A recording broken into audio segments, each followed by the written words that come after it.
Welcome everybody to another game breakdown. I hope some of you saw the one with Derek Jones and Tristan Bartow we did from 2017 district final game. Today we're going to go back to 2009 to a game that ultimately helped us clinch a league championship. With us, as you can see right now, is former Vinton County great Andy Grillo. Andy was a three-sport star, really, in football, baseball, and basketball, and is a Hall of Famer now at Vinton County and has done a whole lot of stuff since he graduated. So welcome, Andy. Hey, how's it going? Good, good. Talk to us a little bit before we get into this game. I always give guys a chance to sort of just kind of talk about what they're doing now. I mean, I know you went on to Capitol and played baseball, had an outstanding career. Now you've started real life, right? Well, in the job place. So just talk a little bit about where you're at. Yeah, so after Capitol, I went to UC Law School, graduated, passed the bar July 2017. I was just kind of hanging out, didn't really know what to do. I just decided to open up my own thing until something better came along. So I did that in MacArthur for a little while. Then recently, I just started working for attorney Bob Toy in Athens, who's pretty big time. He's been doing it for 42 years. It's had a bunch of real famous cases, murder cases, anything you can name it. I mean, he had one in Vinton County that was pretty famous. But I'm learning a lot from him. I started January 1st this year. I mean, he's one of the best around. So. Well, that's pretty cool. I mean, that's not something, obviously, it's not a line of work that everybody goes into. Right. And it's pretty unique and not necessarily unique to your family. I know, I mean, you've had, with your father and everything, had a history on the legal side of things, but nonetheless, as a graduate from Vinton County, pretty cool to see that side of things, isn't it? Yeah, I mean it's pretty crazy. It's just different. I mean, I like you said, I'm pretty used to it with my dad being a judge and things like that. But it's a lot different once you get out there and you're having to deal with people, their emotions and real life things, and not just the law. And it's just different. It's just you got to be. It's just I don't know. I'd rather be playing sports. Well, no one's doing that right now, I guess, huh? But well, we're going to get into this game. So this is the 2009 game with of Alexander at Vinton County. I think to probably set the table for this, you got to go back a year to 2008. You were the starting point guard on our school's first district championship team back in 08. We graduated, certainly a lot off that team. When you look at Dustin Guthrie alone would have been enough to graduate as one of our school's best players, but you also graduated some guys like Ryan Stewart and Andrew Eberts and Ben Beatty and the likes, Michael Dixon. I hope I'm not forgetting one of the seniors on that team, but yeah, you just graduated some really, really good seniors. And I think coming into 2009, like outside perception probably thought we were going to take a step back maybe and not be able to do what we had done in 07 and 08, which is win the league championship. This Alexander team we're playing returns a lot of guys, but talk about the mindset, I guess, in the locker room. I know it's been a while now, hopefully you can remember, but just the mindset of the guys. This was your junior year. We had a couple really good seniors led by, Jake Prater. What was the mindset of our guys going into that season? Well, I mean, it was crazy. I was thinking about this since you asked me to do it. It was just different because we had success the last year, and then the year before that, I think you guys were combined like 45-3 the last 2 years, and we had all those guys. Jake Prater is probably the leader of our team.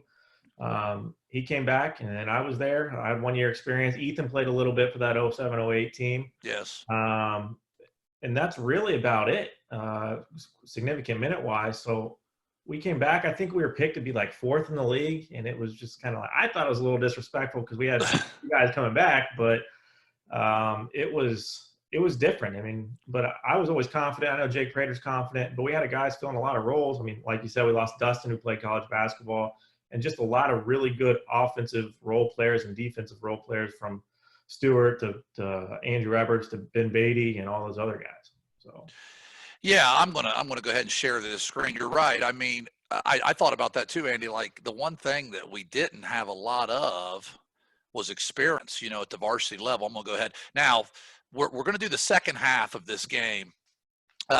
Unfortunately, and this is unfortunately true, Andy, in 2008 as well, which is such a great season.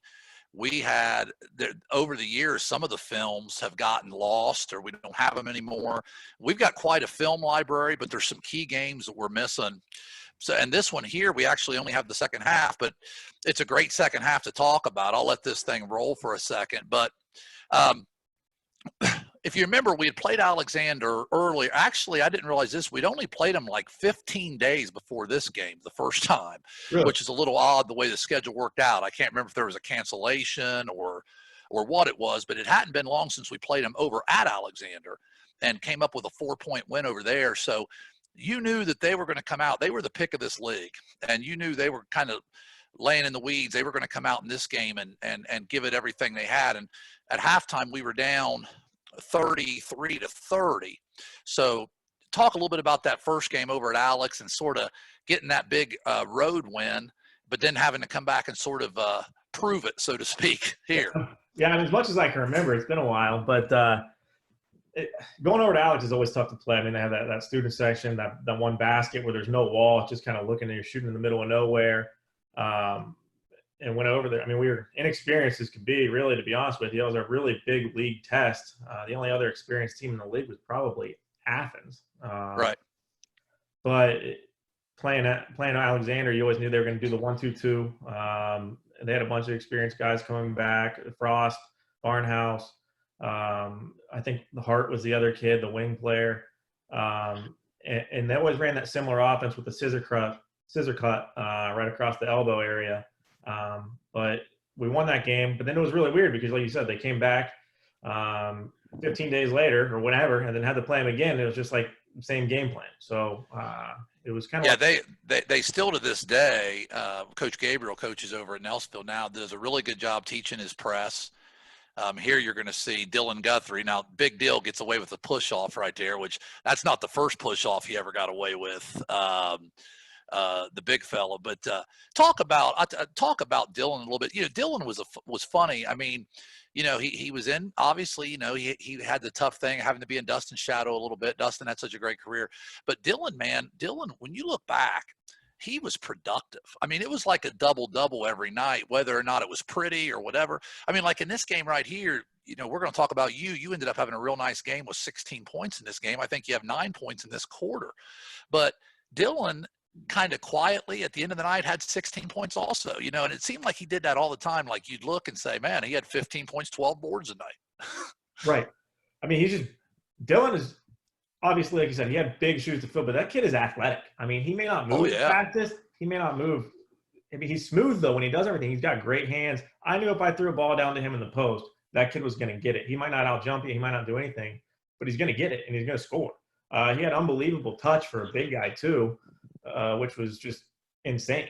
I mean, he was drill somebody on a screen at the top of the key and then pop out and make a three. Or he'd go down on the block with his back to the basket and score. And he's done that his whole life, but you never really got to see it until this year when Dustin was gone. Yeah, exactly. And like right there, he takes a 3-point shot, missed it, but that's something he could do. He could step out and take that shot, make that shot. And he was, for a bigger kid, he moved well, Right. Now, I don't know what was up with the Rooster haircut that year. Him and Adam Ward, daggone, they didn't win any beauty contests with that look, but I would say, as a team as a whole, we did not win any haircut competition ever. Oh, you had Ethan. Now, was this the year?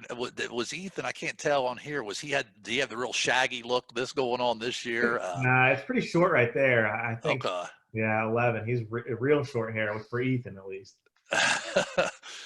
Here, Alexander's playing some zone here. They were really good with their zones, really good with their pressure.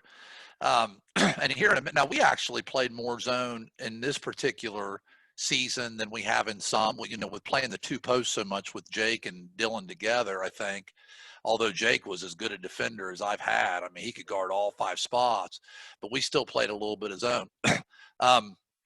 There you get us going with a little mid-range shot. Now we're down 33-30 at halftime, and that's actually our first score of the third. And the funny thing about it is we end up having a big third quarter. We'll talk about it as we go, but I think that was our first score, and I think we're about 3 minutes into the quarter at this point. Yeah. So it wasn't a quick start to the third, but then we started to get some momentum pretty quickly. It looked like there's some contact, you didn't get it or whatever, but here in a minute, you're going to come off a ball screen and hit a little jump shot.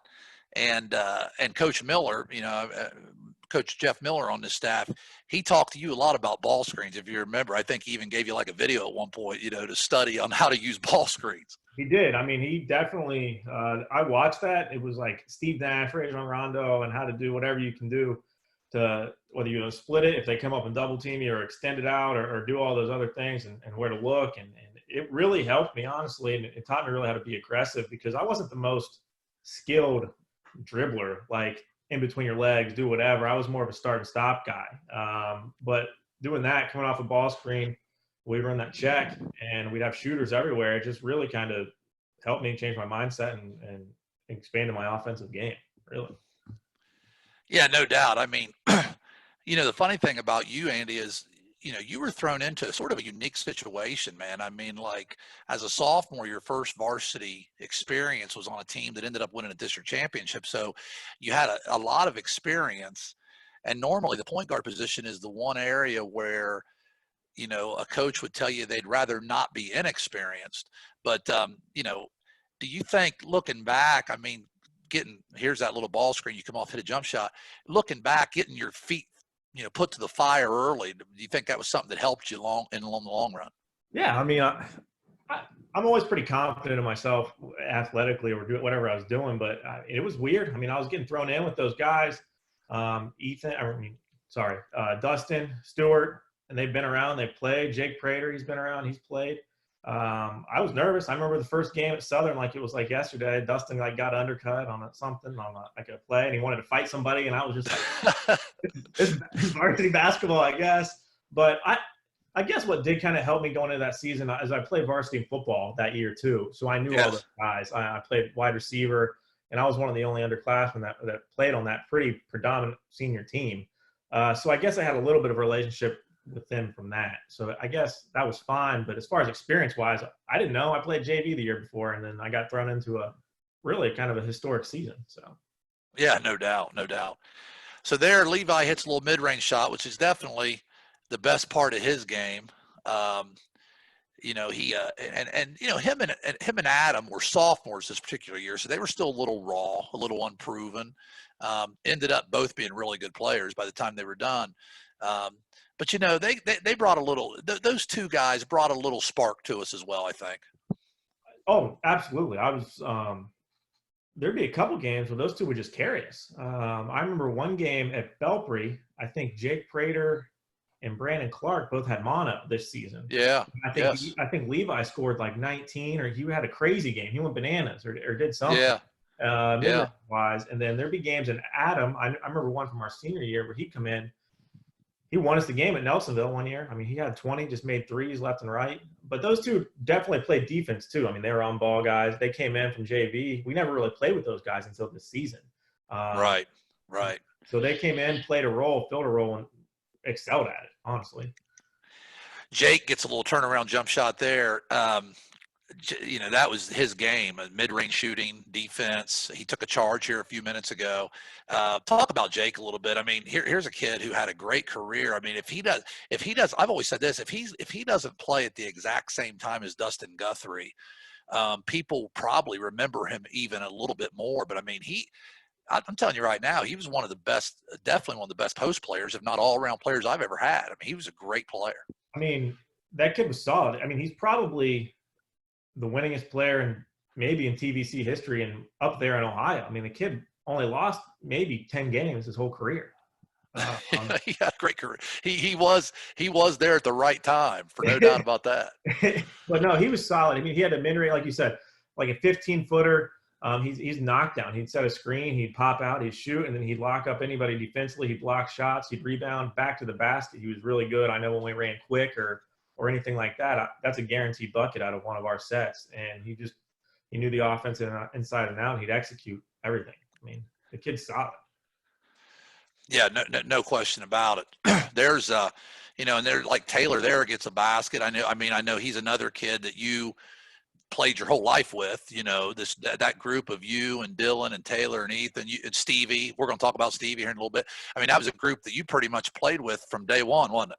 Right. Oh yeah. I mean, third grade on. I mean, we were the same team, pretty much the same starting five, give or take one guy until we got up to here. I mean, we got separated a little bit our freshman year because two of them stayed down and played freshman, and a couple of us went up. But that kind of made everybody a little better, I think, because Taylor Reed started playing point guard. I mean, at that point, essentially for the freshman team, and then he came up to the JV, and then he switched positions, and he accepted his role when he got to this team, which I think he played down low or kind of a forward. Right. But that's kind of the biggest thing I noticed from these teams is just everybody played the role. I mean, they accepted the role. Well, there's no doubt about that. I'm going to bring that up again when we talk about Stevie Thompson here in a minute. But we just had an and one right there where you just sort of split the pressure and found Dylan. Like I said, you had 9 points, 3 assists in this quarter alone. So this was definitely a nice moment for you to step forward, like coming out of the locker room down 3. But, talking about that group of guys, I just looked here while you were talking. In this game, 8 guys for us scored.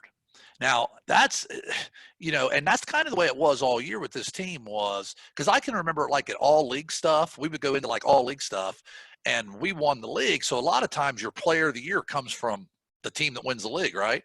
Right. And I'm sitting there and I got like 5 guys that average like 10 points a game or whatever, So, I mean, it was really difficult. We had, I'm looking at it right now. We had like 5 guys average 8 or more points a game on this team. I mean, if you think about that, the balance and the most we had was 12 points a game. So the most anybody averaged was 12 a game.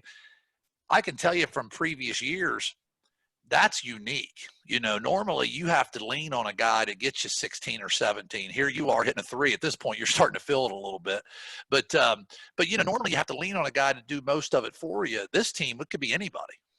Oh, absolutely. I like any given night, somebody would go have 15 or somebody would have 9 or 12 or whatever, but there was really, you got to prepare for all of us because you didn't know who was going to score, and everybody could knock down an outside shot. And not to interrupt you, but there's Levi the 9, and you get a breakaway layup, so the momentum is totally shifted. But go ahead, finish your thought. I'm sorry. No, it's fine. I mean, I'm sure the turnaround from halftime. I'm sure you were very nice to us in the locker room, and a lot of I kind of knew, in all honesty, this was going to be such a tough game because we went over there and beat them at Alexander, and they had sort of, I felt like, played kind of conservatively over there, against us. Like they zoned us a lot, which they were a zone team a lot, but they didn't press us as much as I expected. I knew they were going to pin their ears back here and come at us. And so I knew we were going to get their best effort, and you're going to see that in the fourth quarter, how the press starts to hurt us. Now, a lot of that is you pick up your 4th foul, and we'll talk about that here in a little bit. But when the press starts to hurt us going into the fourth quarter, you knew Alexander, being the pick of the league, they weren't going to go away quietly. But here's Stevie. So Stevie hits a 3 right here off of a set against zone. I want to talk about him just for a second. We tell kids all the time. So we go from down 3 to up 7. So that was quite a quarter for us right there. But did anybody stay in their lane and play their role any better than Stevie Thompson, man? I mean, like, he knew exactly who he was, and he hit a lot of big shots. I mean, it seemed like when he hit a 3, he picked the right time to do it, man. End of a quarter, end of a game situation. Later, not to give it away, but we go to him to try to win the game in this situation. We run a set that he takes a shot to try to win the thing. And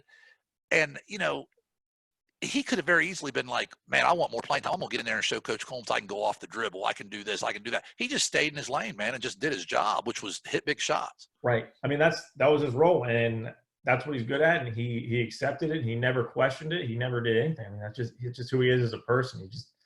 He's like, I just want to help the team win or do whatever he can. And still to this day, I mean, I'd pull him off the street right now and put him in a shooting competition with anybody. The kid is just that confident in his shot, and he can do it. I mean, he can just shoot.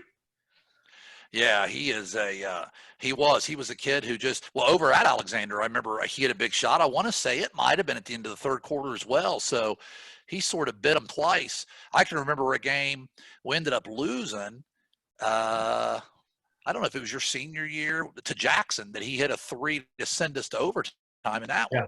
Yeah. He found some times like Rob Horry, right? Robert Horry. He's like Yeah. big shot Rob. He's big shot Stevie. You know what I mean? Yeah. No, he really did. I mean, he's good at he's just good at all that stuff. I mean, he wasn't necessarily great off the dribble, but he never tried it because he's like, that's not my role. I'll never not do that, and I'll come in there. I'll play defense. I'll get deflections, and I'll get my open shots and my set plays that are for me, and I'll shoot and I'll make it.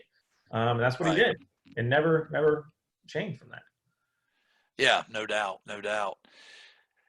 So here we are again, kind of a slow start to the third quarter. We haven't scored yet. And I think they end up eventually cutting it to 1. I think right now we're up. I think we might be up 4. But here's what we're talking about with their attitude coming out of the third quarter, real aggressive. Mm-hmm. And what happens is, sometimes against press, you don't cause a turnover, but like right there, they force a quick shot. I mean, that's not a bad shot for Levi. Typically, if you say, hey, Levi had a relatively open 15-footer, but a lot of times it's kind of the pace of it, man. It may be a little rushed. It's in transition. Next thing you know, they're getting back to the free throw line here again. I don't know. We did turn it over some against this press, but what you'll see on here as this game goes on, a lot of times it was just a quick shot. They baited us into a quick shot. Right. Yeah, that press was – you guys always had a really good game plan for that. That 1-2-2 press that they would do, like you said, it got a little more intense right here, but it would be – I feel like we always broke it pretty easily. We had a good play or good pace or a good plan, and we do a couple passes, do a reversal, and then we break it. But like you said, they started picking it up maybe a little earlier here. And they had some athletic guys on that team. Alexander always had some athletic players that could just play. I think Frost was co-MVP of the league or MVP of the league. Oh, yeah. Something. I mean, he was a good player. And right there on that last possession, by the way, you pick up a 4th foul. So obviously now this press is going to be a lot harder on us without you in there. Right. Levi took a quick shot on last possession there. So now, momentum has shifted a little bit and you're on the bench with 4. There, luckily we get fouled on that one. We're going to finally get to the line, try to stop the bleeding. But, the one thing about it, Andy, when you were there was we didn't have really, necessarily a second true point guard. If you remember back in 2008 when we played Huntington at home, that was our only loss of the regular season. You went out with an injury. I think you got cut open or something, if I remember right, and had to leave the game. Was that right? Did you get cut or you get my head got split open on I think Andrew Everett's elbow or something. And and you had to leave the game. And I still say that we probably win that game if that doesn't happen because it changed the momentum a little bit. They were able to get after us a little bit more. Yeah. Brandon comes in here now, and Brandon Clark was a competitor for sure. But he played kind of limited minutes. It was really when you were out point guard by committee, and that's tough against the team getting after you. Right, exactly. I think, like you said, really, Brandon was more of a 2-guard, but he'd come in sparingly, play point, and do whatever he got to do. But I mean, he would come in and hustle. His pace was fast too. I mean, he was guy wanted to get the ball and go a mile a minute because he's just a fast kid, which kind of shows Alexander's strength with what they're doing right now in this point of the game. Right, and here we go. Excuse me, we go some zone. But I think we come out of this timeout actually and go back to man. We showed zone. They called timeout. We came back out and went man. The one thing I've noticed, and as I go back and watch some of these older games, it was a lot cleaner game. I got to be honest with you. Well, I'll talk about Jake Prater for a minute. He was just guarding the Frost kid, who, like you said, I think was player of the year that year, right? That just shows you Jake Prater's versatility. You got your post player out on the perimeter guarding the other team's best guard and a guy who's player of the year in the league. You got that shows you the versatility of Jake Prater right there, what he brought to the table. Right. But going back, there's a lot more fouls called then. And I got to be honest with you, I liked the game better then. I think it was a little cleaner, a little less physical. I think there was less altercations. It got less heated. even crowd reactions, because now there's so much physicality in the sport, people get worked up. Right. I felt like then with more fouls being called, yeah, there was more free throws being shot. There's been a free throw shot in this game as we sit here and watch. But I feel like it was a lot easier for kids to stay under control emotionally, for crowd to stay under control emotionally. I don't know. I know you still watch some high school basketball. Do you see that at all right now, the level of physicality? Oh yeah, absolutely. I mean, I'll go in and play pickup with those kids still, and they're way more physical than we ever played. I mean, but I remember watching your teams recently when we went to OU and played, and I mean, those kids it's just physical. I mean, it's Speakman would slash down the lane and get drilled and still finish because he's good at it or whatever, and Tristan Right. would go down the lane and get fouled too. But I feel like it's more just a fast-paced game, and because we ran a ton of sets. I mean, we just played a little different style. We were a little slower, um, but Sure. but yeah, it definitely is getting more physical by the year. I mean, it is what it is. But because we had guys, if you hand checked, it was a foul. I mean, Levi, he would have 4 fouls a game within the first 5 minutes if you let him out there guarding the ball. Right. Right. Yeah. I mean, and I've seen games, the last, I was at a game. I won't say which two schools were playing, but I can tell you they were both pretty good teams and pretty physical teams. Names that if I said, hey, in the Southeast District, they would be those blue bloods of schools that are good every year. Right. And I watched a game where the first foul on either team was called, and I know this sounds made up, but I'm being honest. It was called 4 minutes into the third quarter. So 2.5 quarters went by without a foul being called on either team. So, it's definitely a little bit of a different situation now. Little bit of a different style of game. So right now, if I'm not mistaken, I'm trying to see the score here. I think we may be up 1 at this point, Looks like or down 1. 52-51 or something. Yeah, I think we might be up 1. So we're still trying to milk a little more time with you on the bench at this point before we bring you back. But here's a situation here where we got Taylor Reed out front handling the ball. I mean, it was kind of like I said, point guard by committee, right? I mean, it was one of those deals where it just was, whoever, when you weren't in there, it had to be a team effort. Right. It really was, but I mean, it was just one of those things. One of those things we lacked a little depth at, but we got through. Yeah, and it was odd because we had such good depth as a whole. I think we always played 8 guys, most of the time 9, maybe even occasionally worked in a 10th. So there was some depth, but but you got to think about something. I mean, we said it at the beginning of the show, the lack of experience, right? I mean, this was the first year of varsity basketball for the 2 sophomores, Levi and Adam. It was basically the first year of varsity here. You come back in the game now. I think we're maybe down a couple. It was the first year of varsity basketball for Taylor, Stevie, really, I mean, of getting on the court, even Dylan. So not that he was going to necessarily be handling the ball against pressure, but you know what I mean? It was like there just wasn't, even though we had some depth, there wasn't a whole lot of experience. Oh, yeah, absolutely. I mean, it was a bunch of fresh new faces, but everybody kind of, like I said, everybody came in and played their role. You didn't really know what to expect because we never really lost at basketball, whether even Levi and Adam. So we just kind of went out there, whether it was an irrational sense of confidence or what, but we just kind of went out there. We're going to go win. And we did. Big and one there. And again, big deal. I mean, he sort of just quietly gets his. He missed a free throw there, but a pretty good free throw shooter too for a big guy, which helps. You talked about the confidence or whatever. When you were coming up through, like as a kid, as an elementary kid, obviously that was probably about the time your dad had really started to grow the youth program a little bit, because I can remember I came to Vinton County in 01 and you guys were just elementary kids. And right off the bat, the first thing that I noticed was, gee, man, this youth program, there's a bunch of kids playing basketball down here. And at the time, every youth program was kind of different, which I guess that's still the way it is. You see a lot of schools that just do nothing but travel ball, which I think is a mistake. But Right. but the one thing that our schools always had, and thanks to your dad, really is the Pee Wee program, the youth program. And you grew up playing with these guys, and you guys did travel a little bit. I mean, you played in your Vinton County League, but you and all those guys in your grade got out and played other areas. You played a lot of basketball as a young kid, and against teams from Columbus, against teams from, that's something that where you get in these situations, you can draw from a little bit. Oh, absolutely. I mean, we played, I think fourth grade, we played together from second grade on, me and Dylan at least, we played up with Dustin.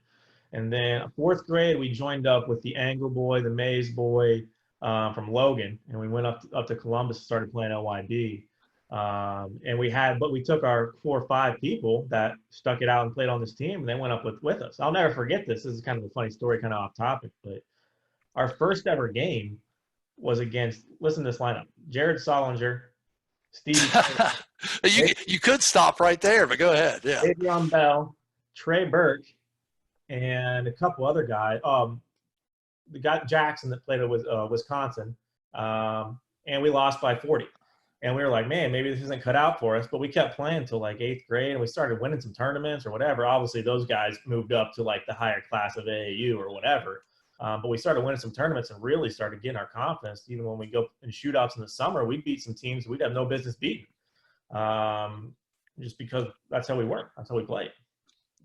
Well, and if you look at it, we're still doing that today with some up-and-coming kids like Coach Bentley's boys and some of those kids that are really talented 4th, 5th grade players.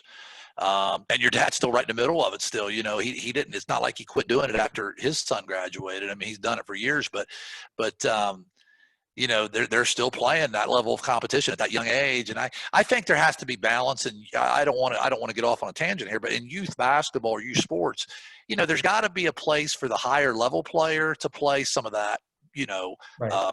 Travel basketball. But I think as a school, you have to make sure you keep your club level or your school level participation too, so that everybody's welcome. Oh, absolutely. And that's a good part about here is, I mean, there's 300 kids playing, boys and girls, every year. They're playing 20 games or whatever. And then there's not also a whole lot to do around here. So you go drive by the courts and there's 20 kids playing on a Saturday or on a nice day in the summer. Not right now with COVID, but. Well, sure. Yeah. Yeah, no doubt. I mean, that is good to see. Now back to this game here, because we're getting a little deeper into the fourth. I think we are down about 6 here, or maybe they score on the next trip, and it's about a 6-point game with about 3 minutes left, because it's really kind of looking bleak at this point for us. I mean. But then that shot right there, I remember watching this film thinking, man, I bet Coach Gabriel didn't really want that shot up 6 with 3 minutes, off of one pass. He probably wanted to run a little bit of clock there, but a kid took a quick shot, didn't make it. We come down, miss it. Extra effort there at least keeps it alive. And then I think this is where we're going to have our first Ethan Allen sighting of the night, and then it really gets crazy for him from there. I mean, he has a big few minutes here, but I think if I'm not mistaken, we get a big shot, a little 15-foot shot, which I don't know if that was necessarily his number one strength, but he knocks that down, and then man, he takes off from there. But Ethan was a pretty gifted athlete, wasn't he? Oh, absolutely. And he would, I mean, he's probably the only kid on our team that could dunk. Not probably, was the only kid on our team that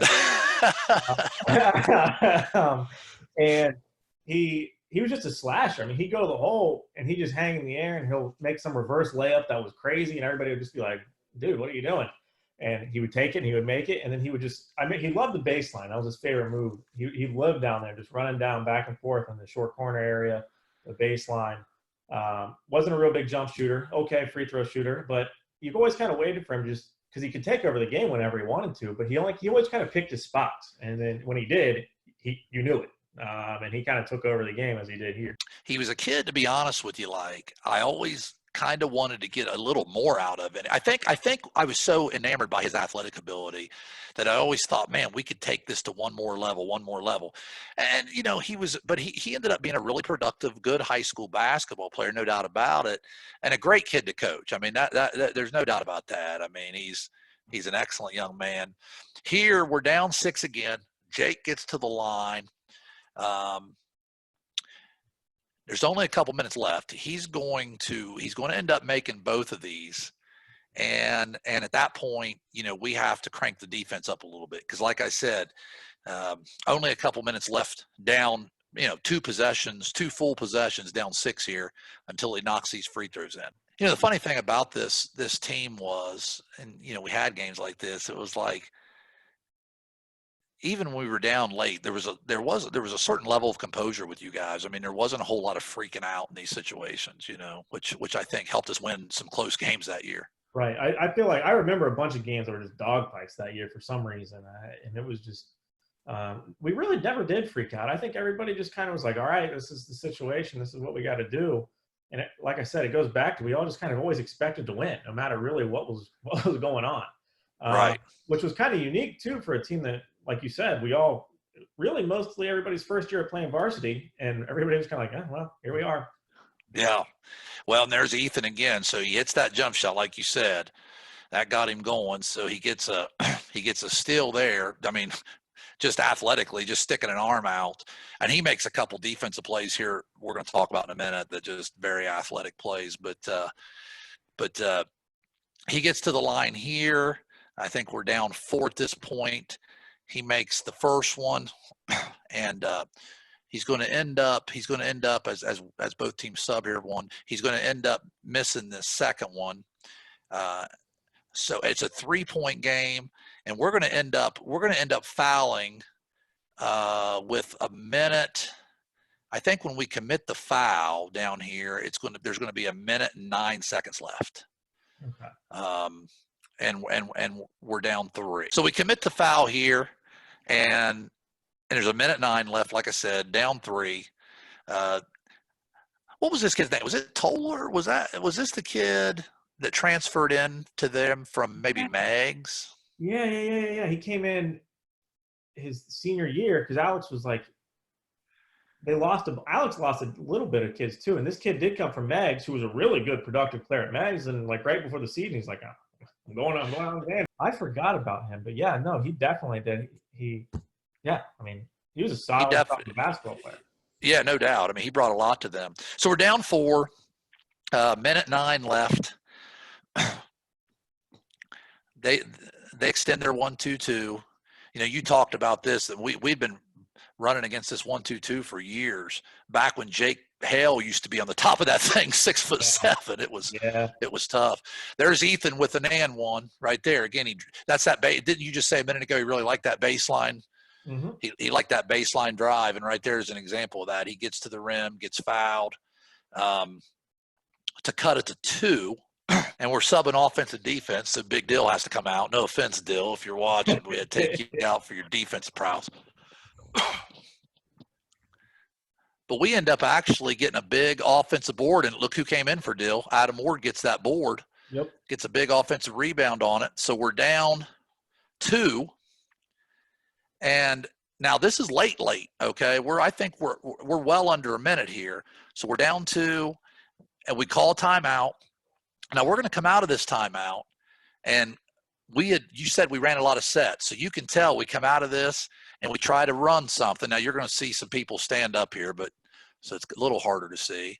But I don't know if you remember this or not, but we end up trying to run a couple things and had to end up calling another timeout because it didn't look like we were going to get a shot off.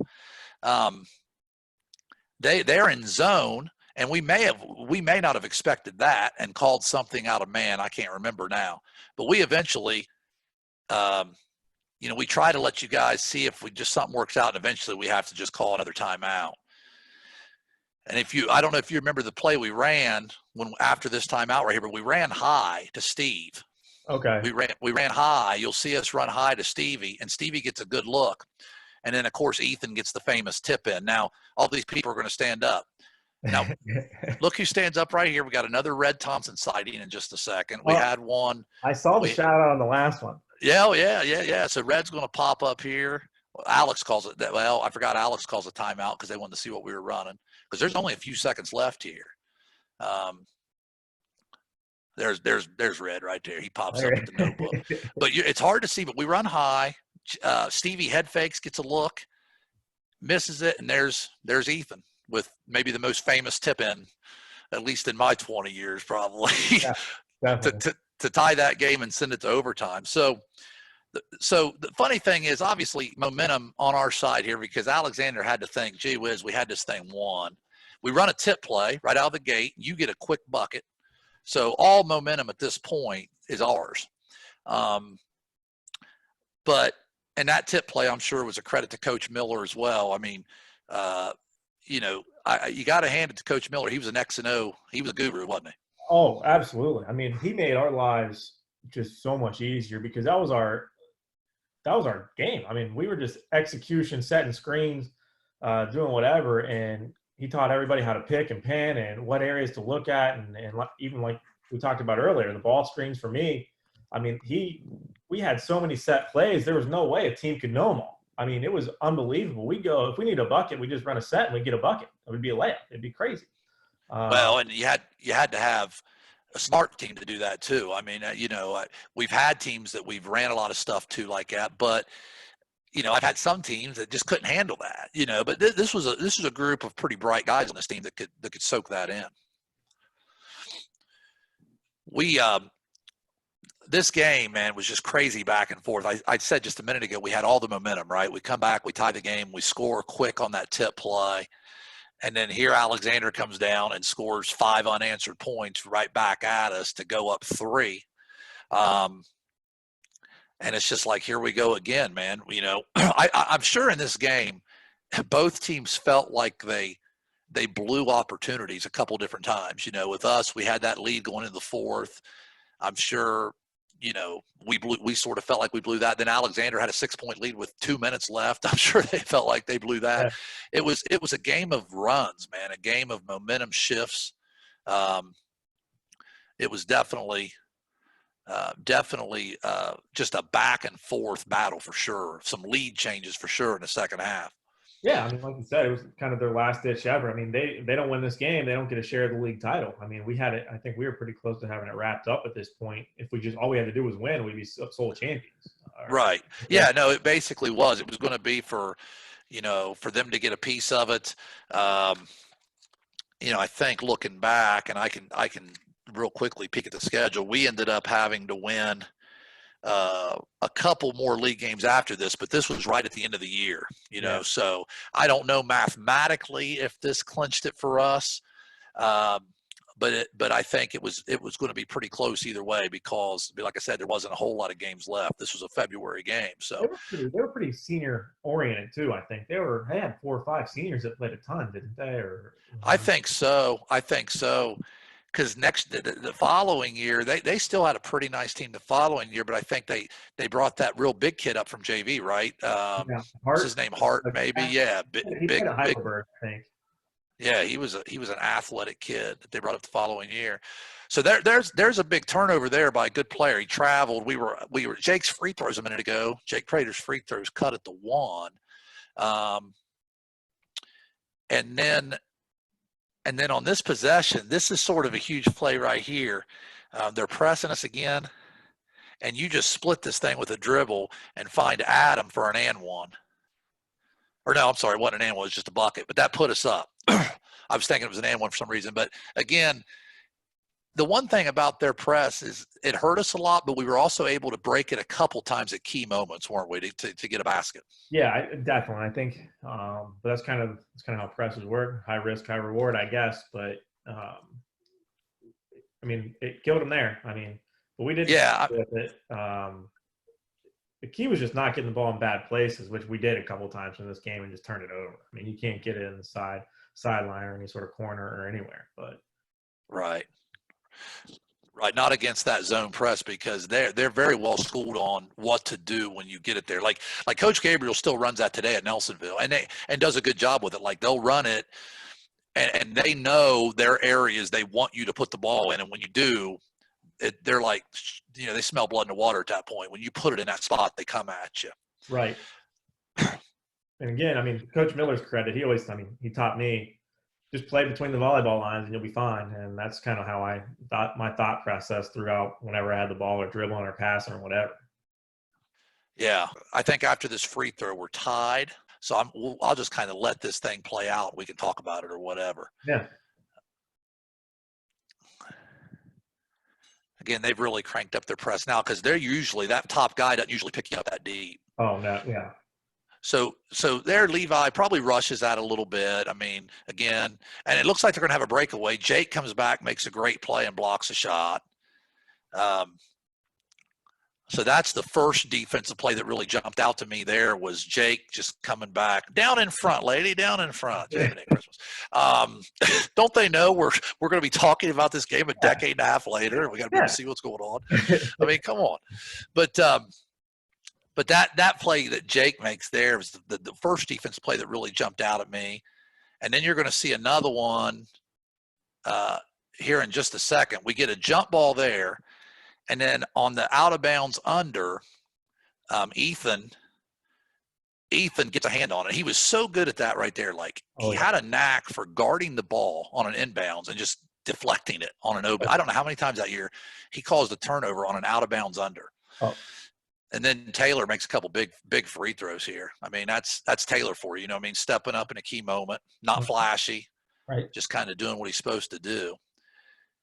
And then watch this play right here. Jake blocks a shot. Then Ethan comes flying in and blocks a shot. I know the camera work there gets a little jumpy, but 2 block shots late that ended up sort of sealing the deal. Right. Again, Ethan, we sat here and watched a quarter and a half, didn't even talk about him, and then all of a sudden talked about him quite a bit. Yeah. I mean, that's who he was, man. He just came onto the scene and was there. And he was like, I'm here now. And he took it over. I mean, he just had that ability athletically, and it was unbelievable when he did it. So we force a 3, they miss, and the rest, as they say, is history. League championship, though. Before we get off here, I want to wrap it up by talking a little bit about that. So this is your third, but I mean, because you were on the team as a freshman as well, but I mean, as a starter, your second consecutive, and one that had to be, in a way, really sweet because like we said coming in to this, not a lot of people gave us much of a chance to do that with what we had lost the year before. Right. Yeah, no, it was it's much more sweet now that I go back and think about it, because we really were just kind of like, well, we're putting all these kids together, Levi and Adam, we're going to add you to a mix of guys that played their whole lives and guys that were just playing varsity for the first year. And we're like, well, let's go win. And we did. And it was kind of, nobody expected it. And then it was just weird. I mean, we did it, and it felt pretty good. I mean, and then because you come back as a senior, and this is the funny thing is we've won 3 straight championships a handful of times, never won 4. And we're very close to that. Your senior year, you would have been the only class to win it all 4 years.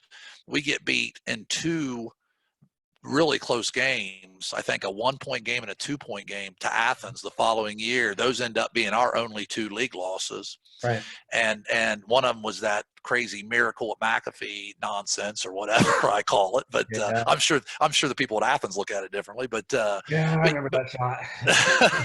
But I missed a couple of free throws too, so that probably didn't. I mean, well, we I mean, like anything, we made some mistakes down the stretch. But I mean, gosh, to go in the next year and go 10-2 in the league or whatever and not win it, it just goes to show you how successful your class. And obviously, it wasn't just your class; there's other groups. But I'm just saying, as a whole, that 4-year stretch in basketball had to be pretty special. Yeah, I mean, we won a lot of basketball games, man. It was fun. I mean, all those trips in the summer, they were even more fun. Yes. Dylan, you didn't know what Dylan was going to do. I can only imagine. I'm glad that I wasn't in the hotel room with you and Dylan. We'll just leave that stuff for imagination. But I trusted you. I don't know how much I trusted Dylan. But I mean, we kept him on track. Dylan was there. Yeah, no doubt. But Well, man, this has been fun. Now we may end up having you on again sometime. I know we're going to do try to do several games. We've talked about possibly doing the Sheridan tournament win. I think it was your senior year, was a good game.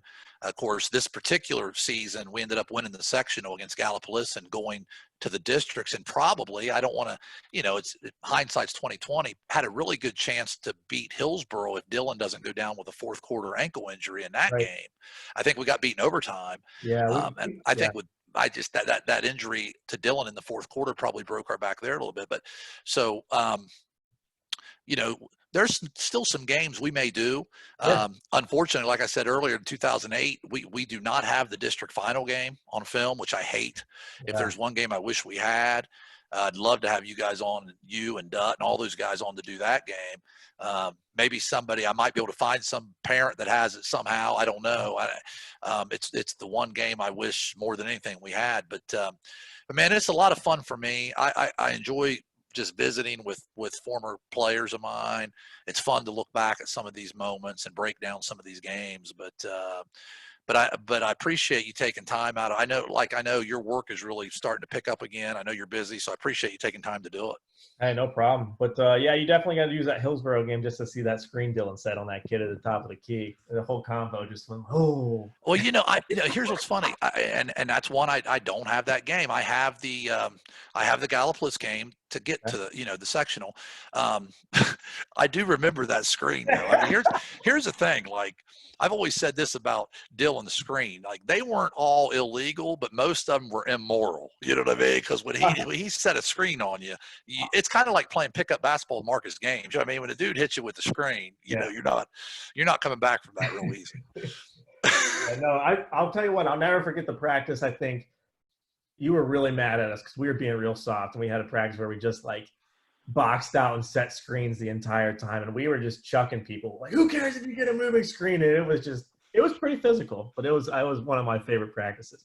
Yeah, I can't. It's funny how times have changed. I mean, you try to teach physicality now, but then you worry about getting guys hurt or whatever. Back then we didn't think that much about it. We just threw you guys out there and beat the crap out of each other. But no, there was fun times, man, looking back at those. But again, thanks for being on with me, man. I hope to have you on again. Like I said, we're gonna do a few of these. We're gonna go all the way back as far back as 01, which was my first year at Vinton County, and we're gonna be throwing other games on YouTube without the commentary too. We started a YouTube channel, so you're gonna see a bunch of games just getting put on there randomly from time to time, just getting some of the old films out there. So keep an eye out for that. You may see some other ones. Cool. Yeah, appreciate it. Anytime you need me, just get a hold of me. All right, man. Good luck to you. Stay healthy. Say hi to the family. How's Bob? Is Bob getting to visit with his grandkids any or not? Does he stay away from them? We've been staying away. It's been pretty tough because they're in Jackson, so they're not that far away. But I mean, it's not really worth risking it right now because you don't really know what's going on. There's no real facts out there about anything. Like, you just walk around, you got the virus. Yeah, I know it's crazy times, but well, stay safe, man. Give my best to your family, and we'll see you around. Okay. Yeah. Thank you. Take it easy.